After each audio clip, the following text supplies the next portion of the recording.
Bab 102. Setelah memastikan bahwa mobil Warya benar-benar pergi dan gerbang rumah sudah kembali ditutup, Zahwa pergi ke sudut halaman di mana ada pohon besar yang membuat tubuhnya terlindung dari kamera pengawas yang terletak di beberapa titik di sekeliling rumahnya. Jaga aman saja karena Zahwa tahu sekali, jika ada waktu lenggang di kantor, Wirya pasti akan mengecek beberapa CCTV yang ada di rumah. Dengan setengah berteriak, dia memanggil Delano dan juga Rafli untuk mendekat. Meskipun kebingungan, mereka tetap menurut mengikuti kemauan sang atasan. Saya ingin melakukan sesuatu, tapi tolong jangan beritahu suami saya bahkan juga semua keluarga saya, terutama papa dan kakak. Zahwa langsung memberitahu keinginan tanpa basa-basi karena dirinya merasa terdesak. Zahwa sudah memikirkan keinginannya ini begitu mendalam sejak tadi malam. Wah, agak berat untuk yang satu ini, Bu. Rafli memberitahu dengan jujur. Tugas kami berdua selain menjaga ibu, ya melapor kepada Pak Wirya dan keluarga Bu Zahwa. Please, saya harus melakukan ini dan saya yakin mereka tidak akan suka. Nah, apalagi kalau begitu Bu. Tolong, kalian kan pengawal saya. Seharusnya saya dong yang kalian turuti kemauannya, bukan hanya suami dan keluarga saya saja. Boleh ya? Setidaknya kali ini saja. Please. Zahwa memohon dengan begitu memelas. Dia memikirkan ini sudah sejak lama sebenarnya namun tidak berani untuk mengutarakannya. Kejadian kemarinlah yang mendorong Zahwa agar merealisasikan niatannya ini. Dia berharap bisa mendapatkan petunjuk dari apa yang akan dirinya lakukan sekarang. Rafli dan Delano saling pandang, mempertimbangkan apa yang Zahwa pinta kepada mereka dengan berpikir keras sebab dalam kasus ini, segala hal harus mereka lakukan dengan begitu hati-hati.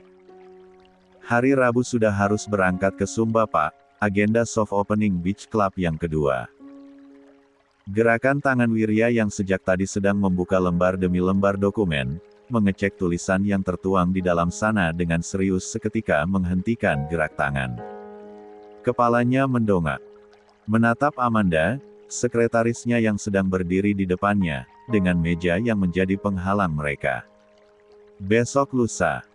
Wirya bertanya, dia ingat akan agenda pekerjaan yang satu itu namun dirinya tidak mengetahui bahwa waktu dilaksanakannya agak tidak sesuai dengan situasi yang terjadi sekarang. Wirya tidak mungkin pergi di saat saja ada kejadian yang cukup membuatnya terusik. Iya, Pak. Amanda menyahut cepat. Apa perlu saya kirim jadwal Bapak untuk minggu ini lagi? Tidak perlu, saya masih ada. Wirya menutup dokumen di atas meja setelah selesai membubuhkan tanda tangan di sana. Apa acara tersebut bisa ditunda? Mohon maaf Pak, saya kira agak sulit untuk melakukan itu karena dari info di lapangan yang saya terima, persiapan sudah 100% rampung. Tamu-tamu penting dari luar negeri juga sudah mulai berhadir karena rapat tahunan para pemegang saham kan Bapak yang meminta sendiri untuk diadakan di Nihi, sekaligus mempromosikan resort kita yang sudah rampung sejak bulan Jalu. Mendengarnya, Wirya menghela napas. Dia bersandar di kursi kebesarannya sambil bersidekap. Berapa hari saya harus di sana? 3 hari, Pak. Apa bisa dipotong menjadi 2 hari saja? Saya tidak apa-apa jika jadwal saya tanpa jeda. Yang penting saya tidak pergi lama. Amanda terdiam sejenak, mempertimbangkan hal tersebut namun karena bisa melihat dengan jelas nada tuntutan dari Wirya percuma juga baginya untuk memberikan penolakan toh semuanya juga kembali kepada ketersediaan sang atasan. Baik, Pak. Saya akan atur ulang jadwal Bapak selama di Sumba kalau begitu. Wirya mengangguk. Terima kasih, Amanda. Kamu bisa istirahat sekarang. Sudah masuk jam makan siang. Bapak sendiri bagaimana? Mau saya pesankan makanan atau ikut makan bersama semua kepala divisi? Rencananya hari ini kami ingin berkumpul. Maaf, saya tidak bisa. Kirimkan saja tagihan yang harus dibayar ke saya. Wirya hanya menjawab demikian, keadaan Zahwa menyita hampir seluruh atensinya. Meskipun masih bisa bekerja dengan baik, fokus yang ada di dalam kepala Wirya tertuju kepada sang istri. Di keadaan seperti ini, dirinya tidak bisa untuk bercengkrama dengan santai kepada para pekerjanya, toh selain itu Wirya juga jarang untuk ikut ke acara yang begitu terkecuali sehabis melaksanakan event besar. Dirinya paling tidak suka harus beramah tamah dengan orang lain karena memang kepribadiannya yang tidak banyak berbicara membuatnya tidak pas untuk berada di dalam acara perkumpulan semacam itu. Lagi pula Wirya juga paham, jika dirinya ikut para pekerjanya tidak mungkin bisa bercengkrama dengan bebas. Jangan tanya mengapa, kepribadian Wirya sebagai atasan yang luar biasa tegas dan terkenal dingin selalu membuat segan siapa saja. Rumor bahwa dirinya ini dikatai sebagai atasan menakutkan setara Voldemort, tokoh vilain di film Harry Potter saja sudah dirinya ketahui, namun Wirya membiarkan jika para pekerjanya menganggapnya sedemikian menakutkannya. Yang Wirya pedulikan cuma satu, kinerja mereka dalam berdedikasi untuk perusahaan miliknya. Baik, Pak. Terima kasih. Saya izin keluar. Wirya hanya mengangguk singkat dan Amanda pun segera pergi. Sedang selanjutnya, pria yang duduk di kursi kebesarannya itu mulai mengambil handphone lalu langsung menghubungi nomor Zahwa. Kebiasaannya ketika dia memiliki waktu luang.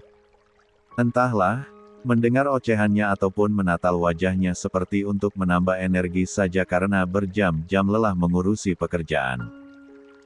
Namun, Wirya dibuat mengernyit ketika panggilan video yang sedang ia lakukan sama sekali tidak diangkat padahal nomor Zahwa sedang aktif-aktif saja. Lama menunggu sampai percobaan ketiga tidak juga diangkat, Wirya memilih langsung mengirimkan pesan kepada Delano. Wirya, istri saya di mana? Beruntungnya, Delano bisa dengan sigap merespon. Chatnya langsung dibaca dalam jeda beberapa detik saja. Delano, ada Pak, di dalam. Sedang bermain dengan Agustin dan Audrey. Delano, itu, Pak. Delano mengirimkan foto di mana Zahwa sedang memangku Agustin sedang di sebelahnya nampak Audrey Gang sedang membaca buku. Tanpa sadar, dia menghela napas lega karena tadi sudah parno sendiri sebab Zahwa tidak biasanya mengabaikannya begitu, namun kemudian setelah menyadari sesuatu, Wirya dibuat mengernyit karena Zahwa nampak sedang memegang handphonenya, seperti tengah menonton video bersama Agustin. Cek, kenapa panggilan videonya tidak diangkat coba? Wirya mencoba menghubunginya sekali lagi namun tetap saja, hasilnya nihil. Tetap saja tidak digubris sama sekali sehingga dirinya memilih untuk mengirimi Delano pesan sekali lagi. Wirya, suruh istri saya mengangkat panggilan dari saya. Delano, baik Pak. Delano, maaf Pak, Ibu bilang sedang malas melihat wajah Bapak jadinya malas mengangkat. Apa-apaan? Wirya bergumam tidak habis pikir, dia berdecak dan langsung mencoba memanggil Zahwa sekali lagi. Bukan Wirya namanya jika tidak keras kepala dengan keinginannya. Sampai dengan beberapa kali percobaan, Zahwa nampaknya menyerah juga sehingga wajah sebal istrinya itu bisa dirinya lihat terpampang penuh di layar bersamaan dengan kepala Agustin yang nampak menyembul. Apa sih? Ganggu aja. Aku lagi menonton dengan Agustin. Hai Papa Wirya. Hai, Agustin. Zahwa, kok begitu sekali sih suaranya? Wirya bertanya, walaupun dia juga kesal tetap saja suaranya terucap lembut. Tidak pernah sampai hati untuk memarahi Zahwa. Ya mau bagaimana? Dia marah saja terlihat menggemaskan begitu. Membuat Wirya ingin menerkamnya saja jika melihatnya berlama-lama. Cek. Oke, sadar Wirya. Ya habisnya aku kesal. Apa Mas Delano tidak bilang kalau aku sedang malas melihat Mas Wirya? Sahutan sewot bisa Wirya lihat bersamaan dengan wajah masam Zahwa yang sama persis seperti tadi pagi. Tidak peduli, aku tetap mau menghubungi kamu, jawab Wirya bersikeras. Papa Wirya mengganggu, aku lagi asik menonton tahu. Kan, Agustin saja bilang begitu. Sekarang, layar Wirya menampakkan setengah wajah Zahwa setengah wajah Agustin. Ekspresi mereka sama-sama kesal ketika melihatnya. Kan kalau menonton bisa di televisi, sayang. Audrey mana? Hai. Wajah Audrey terlihat. Dia tersenyum seadanya sambil melambaikan tangan kepada Wirya. Are you okay, pretty? Don't worry. I'm fine. Thank you for asking, Papa Wirya. Lihatlah anak kecil itu, luar biasa anggun sekali jawabannya padahal Wirya tahu banyak sekali luka terpendam yang dirinya sembunyikan. Kenapa video call? Mas Wirya perlu apa? Biasanya juga begitu kan? Kok bertanya sih? Wirya tanpa sadar tersenyum samar ketika melihat Zahwa yang nampak ogah-ogahan ketika menatapnya. Dirinya ini psikopat atau bagaimana? Zahwa jelas sekali tidak ingin melihatnya namun malahan karena hal tersebut Wirya menjadi semakin ingin untuk mengganggunya. Tega sekali kamu, Mas cuma ingin melihat kamu. Oh, atau Mas pulang saja. Makan siang di Ramah bagaimana? Kebetulan jadwal hari ini tidak terlalu padat. Derajat. Enggak perlu. Jawaban Wirya terima bahkan tidak sampai 2 detik alias Zahwa sama sekali tidak mempertimbangkan ide dadakannya yang tadi tiba-tiba saja muncul.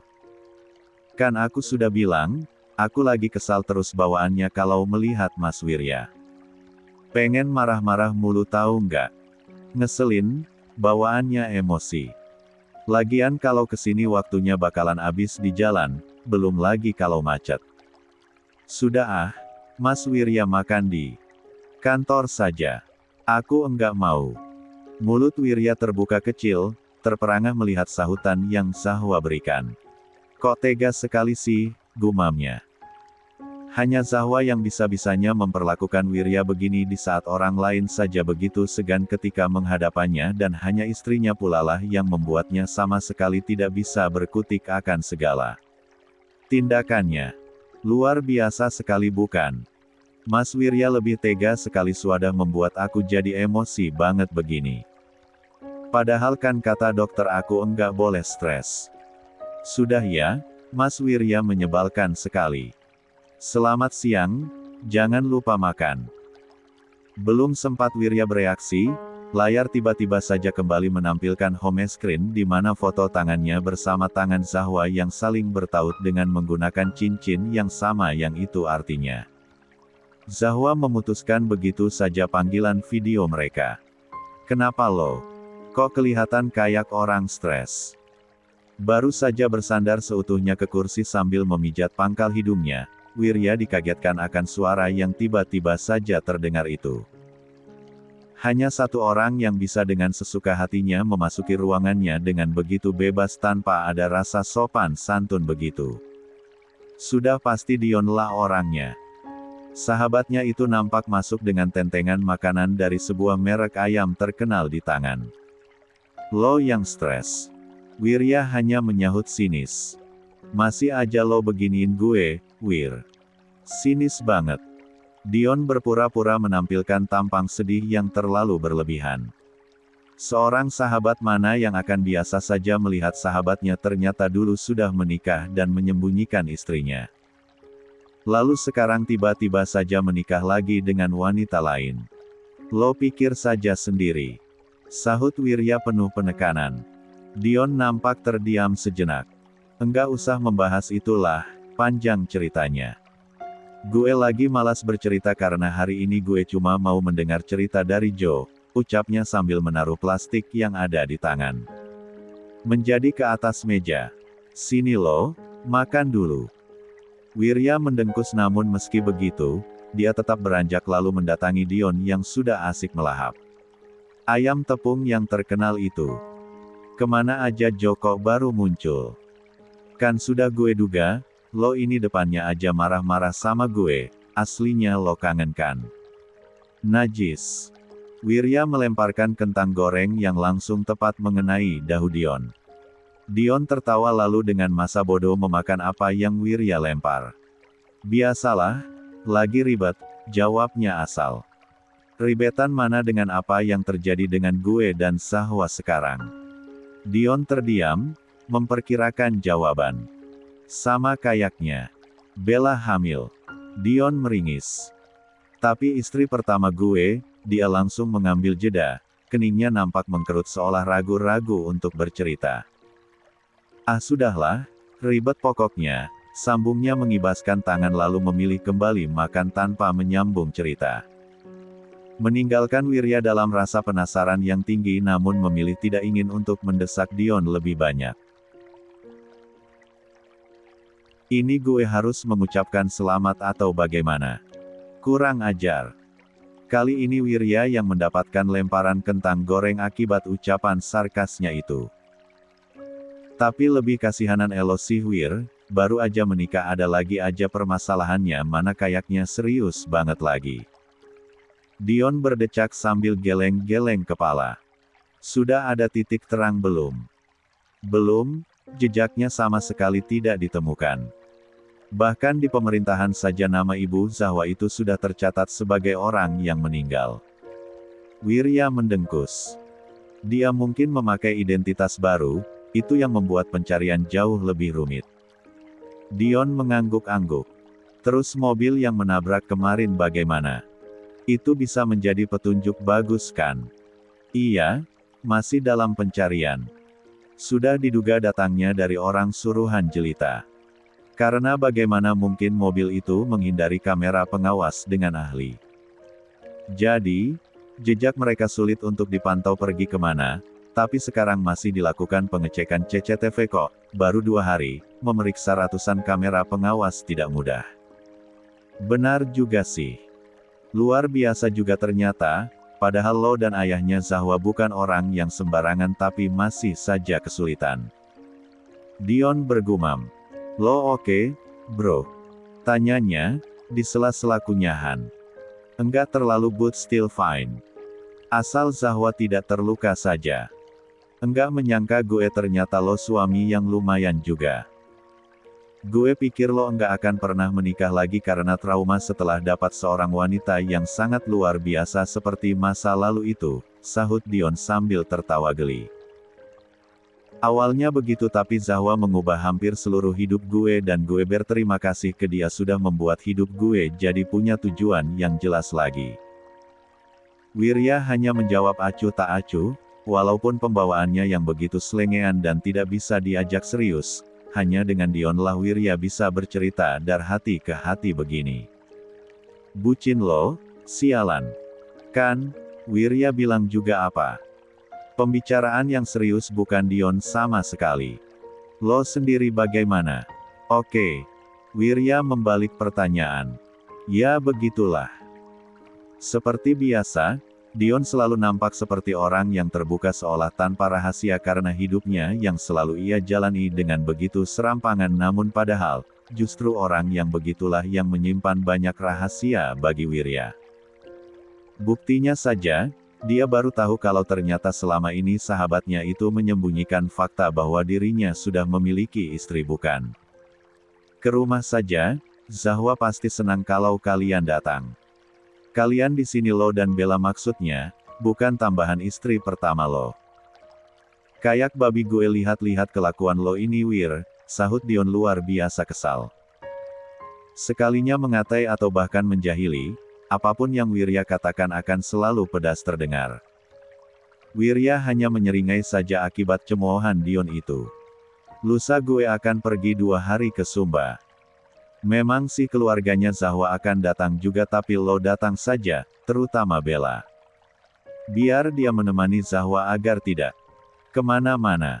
Iya, nanti gue sampaikan, jawab Dion menyetujui tanpa beban. Malam ini temani gue minum-minumlah. Kan, lo betulan stres. Enggak bisa ya sekali aja jangan mengatai gue. Dion mendengkus. Minum doang woi. Sudah lama kan kita enggak? Nanti, tanya Zahwa dulu. Apa-apa Zahwa mulu ya bro? Sinis Dion. Lia, semesta gue cuma dia. Najis, merinding banget gue sialan.